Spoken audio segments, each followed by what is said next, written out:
Edouard Mendy débarque officiellement en Arabie Saoudite. Réunion entre Marco Verratti et Al Hilal. Bonjour à tous et merci de nous suivre sur Afrique Sport pour la matinale du mercredi 28 juin 2023. Nous l'ouvrons avec la CAN U23. La sélection guinéenne de football des moins de 23 ans s'est imposée face à son homologue congolaise sur le score de 3-1 mardi au complexe sportif Prince Moulay Abdellah de Rabat pour le compte de la deuxième journée du groupe A de la CAN U23.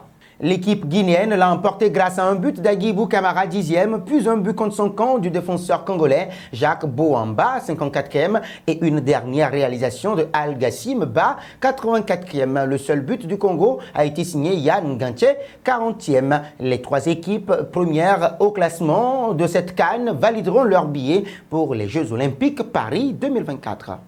Parlons du match amical Algérie-Égypte. C'est désormais une certitude. Fennec et Pharaon ne vont pas s'affronter lors de la prochaine date FIFA. Les Égyptiens évoquent un problème de logistique. En effet, le sélectionneur portugais Rui Vitória aurait préféré disputer la dite rencontre au Caire afin d'éviter de contrarier ses plans en vue de la rencontre officielle contre l'Éthiopie en qualification de la CAN 2023. C'est finalement la Tunisie qui croisera le fer avec les camarades de Mohamed Salah le 12 septembre au Stade national du Caire. Ainsi, l'équipe d'Algérie devra chercher un autre adversaire. L'Afrique du Sud, le Ghana ou le Nigeria pourraient être un potentiel sparring partner. Pour rappel, Djamel Belmadi a annoncé lors de sa dernière conférence de presse que la FAF, Fédération algérienne de football, était en négociation déjà avec une grande équipe d'Afrique pour organiser un match amical en septembre.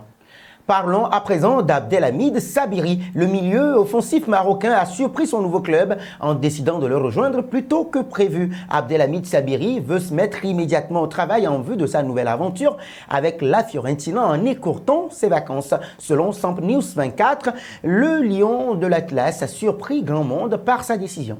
L'ancien meneur de jeu de la Sampdoria de Gênes, absent depuis plusieurs semaines en raison de malentendus avec l'entraîneur Dejan Stankovic, a renoncé à la semaine supplémentaire de congé accordée aux joueurs impliqués avec leurs équipes nationales, souligne le média italien. Et d'ajouter, malgré ses engagements avec le Maroc, le footballeur ne compte pas perdre du temps en se présentant au rendez-vous du 12 juillet. Une attitude résolument différente de celle montrée lors de la dernière période en Blues Archiato. Abdelhamid Sabiri a rejoint la Fiorentina après une saison 2022-2023 passée à la Sampdoria de Gênes, lors de laquelle il a disputé 35 matchs et inscrit 5 buts.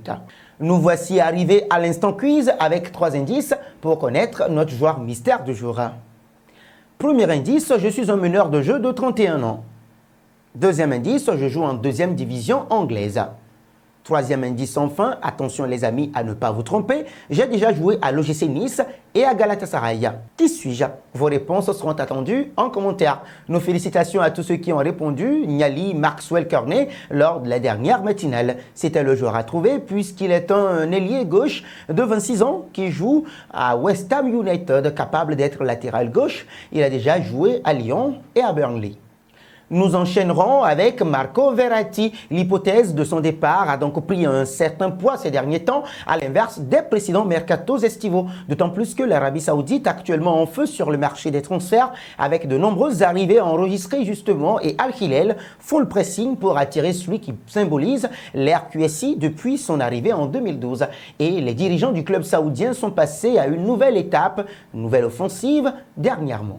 Des représentants d'Al Hilal ont en effet fait le déplacement à Paris pour parler de Marco Verratti avec leurs homologues parisiens. Même si aucune offre n'a pour l'instant été transmise selon nos confrères de l'équipe, le club saoudien a décidé d'envoyer une délégation composée d'hommes forts et de personnes de confiance pour tenter le tout pour le tout. Si tout reste à faire dans ce dossier, l'Italien ne serait pas contre un départ, ce qui pourrait faciliter les démarches. D'après le quotidien sportif français, lors d'un dîner à Cannes avec Kylian Mbappé et ses coéquipiers, le principal intéressé concerné justement aurait fait part de ses envies de départ tout en rajoutant qu'il serait difficile de partir. Affaire à suivre donc.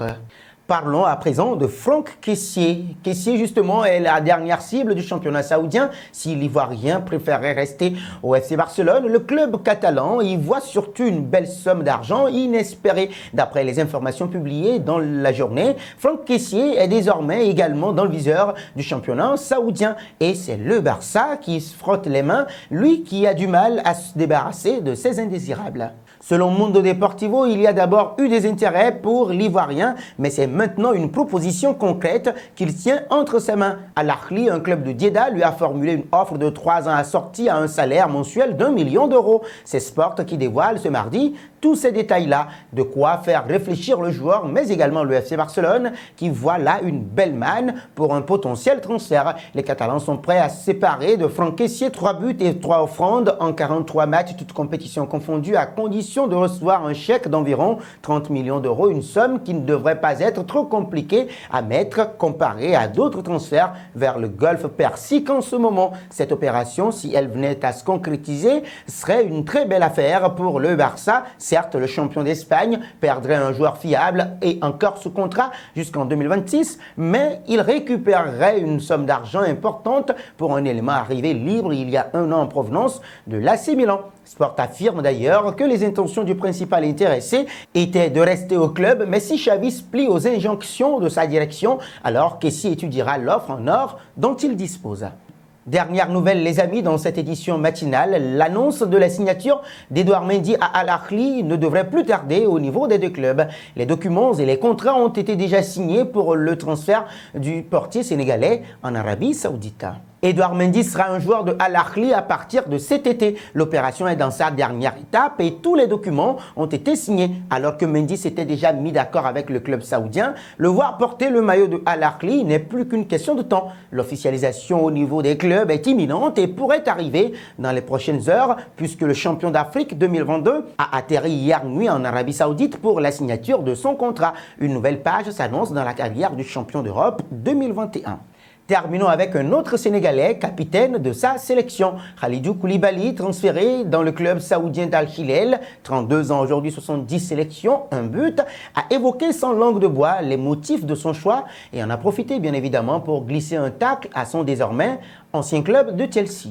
Khalidou Koulibaly ne s'en cache pas, l'argent a été un paramètre important lors de sa signature officialisée dimanche dernier par Chelsea et son nouveau club pour la Saudi Pro League. C'est ce qui ressort de son interview accordée ce mardi au quotidien italien La Repubblica. Je vais pouvoir aider toute ma famille à bien vivre, de mes parents à mes cousins et soutenir les activités de mon association, Capitaine du Cœur, au Sénégal. On a commencé la construction d'une clinique dans le village de mes parents, à Ngano. Là-bas, l'hôpital le plus près est à 1 heure de route. Trop, il en fallait un autre, mais c'est seulement le début. J'ai beaucoup de projets pour aider les jeunes.